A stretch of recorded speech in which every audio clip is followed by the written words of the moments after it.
Hi, I'm Dave Cut, and you're watching another Comic Chat. What's up, guys? Back again today with the short stories of Deadpool, issue number 1000.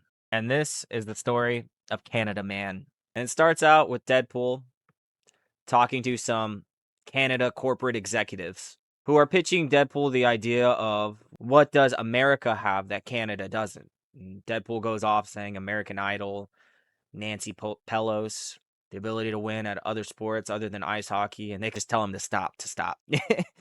And what Canada doesn't have that America has are superheroes like Captain America.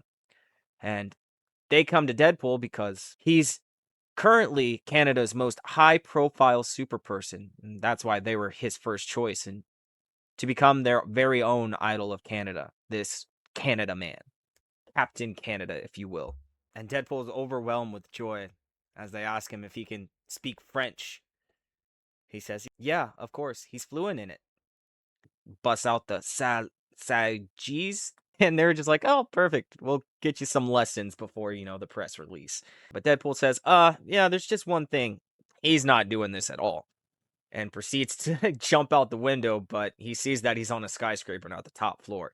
And as he climbs back in the window to leave, they convince him to at least meet the group that he'd be in charge of. So it starts off with Puckman, and then they have the Moosetar, and not to mention Beaver and Miss Puckman herself.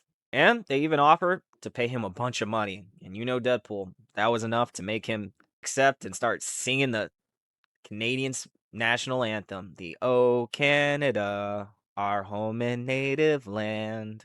And as him and his new team fly off in a Canadian Leaf jet, he's telling the team how his suit's small on him and he doesn't understand. It must have shrunk in the wash. But his team tells him that the suit was actually designed for Wolverine, the short king Wolverine, because was their actual first choice. And that upsets Deadpool, and he's just like, all right, I'm out. Time to go. Adios, mis amis.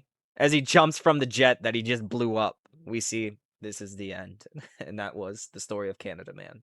Till next time, guys. Thanks for tuning in.